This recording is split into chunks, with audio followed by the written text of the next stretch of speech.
Local residents looking to stay tuned into the lowdown on Boston culture follow Boston Tweet. Now the website's creator, Tom O'Keefe, is in the studio tonight with our own Eric Leist. Eric? Thanks, Grant. Well, I'm here with the man behind @BostonTweet, Tom O'Keefe. Tom, thanks for joining us tonight. Hey, thanks for having me. Great time. So, tell me the story behind Boston Tweet. Where did you come up with the idea? How did you get into that? Well, Boston Tweet was actually created about a year ago, November 20th, 2008. And actually, at the time, I had a couple startups. After the market crashed, they became absolutely worthless. So I needed to create a new concept really fast that created effective, cheap advertising or marketing for local businesses. So went to Twitter, tried Twitter out probably a year before, didn't get it. I just didn't understand why people would care about me. But once I looked at it on the Boston Tweet side to focus on local businesses, it made a lot of sense. And so it was a way to kind of create awareness, create chatter about businesses in an economy that I thought was going to be like 1929 and be a crash and no one would be out. And so there was a selfish side to it too, to not want to be the only person at the public house or out at the restaurants or anything. So can you talk a little bit about the community of people that have sort of formed around what you've been tweeting about to figure out what's going on in the city during the nightlife, during the day, what's going on at City Hall? Yeah, at first when it first started it was slow. It was just me kind of sending out information. It was very stale.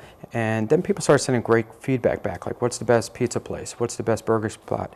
And from there was a lot of great information I felt like we needed to index. So I created a software, BostonTweet.com website, which thread the information, thread the replies into kind of a usable database, sort of like a Yelp style. And then from there it just kept growing. People were allowed to publish directly to the site by creating a new tweet with my handle in there. And so from there, people are just publishing news and events, things that are happening, traffic jams, MBTA backups. And now it's definitely made my job a lot easier because people feed me most of the information now. So it's been great. Cool.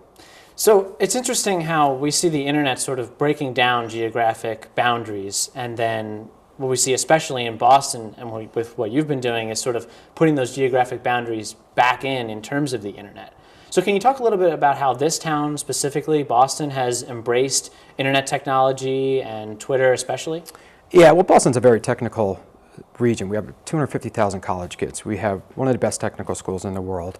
And so obviously it's a natural hub for technology, new innovation. We've always possibly been a little behind Silicon Valley that gets all the high-flying, sexy startups, but there were no lack of them here, especially on the technology behind the side, biotechnology.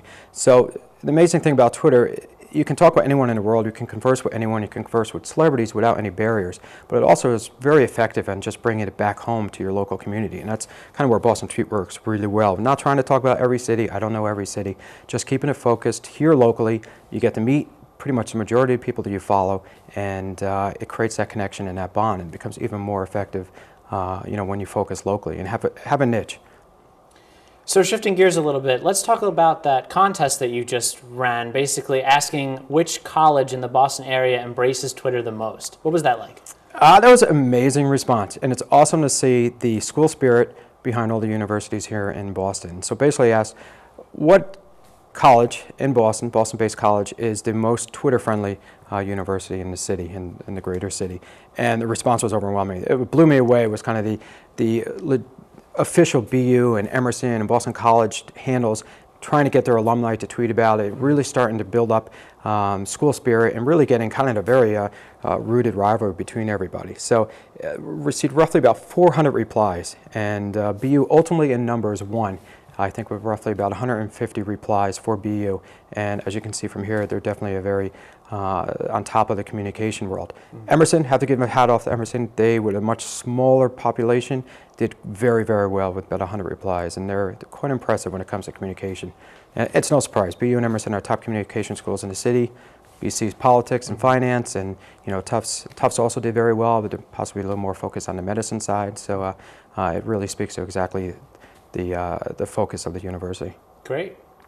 So a lot of people would call what you're doing on Twitter sort of an event guide. Where do you see the future of event guides going based on what you've seen from what you've been tweeting? Yeah, it's definitely a little more of a mix. It's not just spitting out, here's what's happening, and kind of dry event listings. It's a little more interactive. So a lot of it's based on what their feedback's going to be, and based on that is how I define what's going to be sent next. It's definitely Twitter is changing, at least the media game, changing a lot, competing with communications on that end. How it changes the event, guys, I'm still not 100% sure. It's definitely effective in getting it out there immediately, effective at getting instant feedback and communication with your followers, or if you're a band, it's easier than posting to a website, easier than posting to a blog. We'll see. I think over the next few years, media will change significantly, including event guide and information, and probably be more Twitter-based. But that's still up in the air. I think it's replacing blogs. I think people are, maybe it's because our attention spans have become so little now that we don't want to write 2 paragraphs for a blog. 140 characters is a lot easier. So it's definitely replacing that medium, and most likely we'll switch everything up. You know, Boston.com, Boston Globe are definitely seeing some growing pains with the new Twitter world happening. So it's still working out. So if I can help be the main source for entertainment and events, I will be more than happy. Great, that sounds great. Well, we wish you luck with all of your Twitter endeavors from here on out. Well, Tom, thanks so much for being with us tonight. Yeah, thank you. Ladies and gentlemen, this was Tom O'Keefe, the man behind @BostonTweet. Michaela? Thanks, Eric.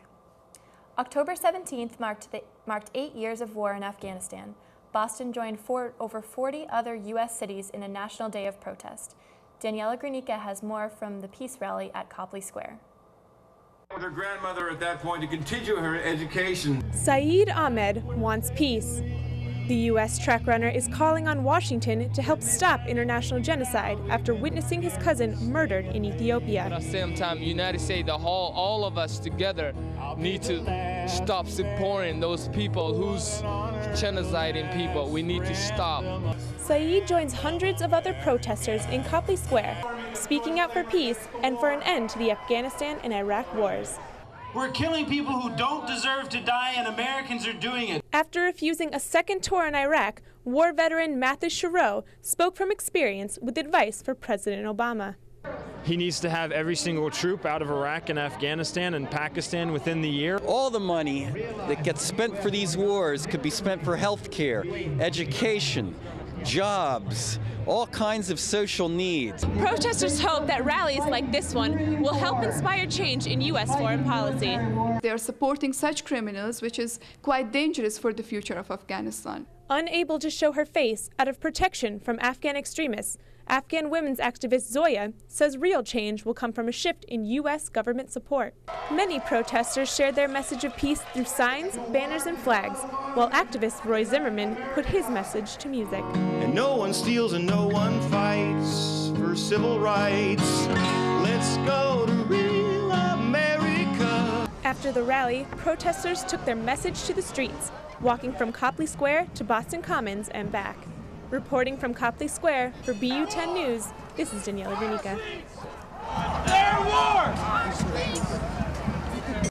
Another anti-war rally will take place on March 20th in Washington, D.C. And that's it for this edition of Inside Boston. For more information on our show, or if you would like to catch up on previous episodes, visit our website at www.butv10.com or follow our Twitter account at www.twitter.com/InsideBoston. I'm Grant Mukai. And I'm Michaela McDonald. On behalf of everyone here at Inside Boston, thank you for tuning in. See you next time.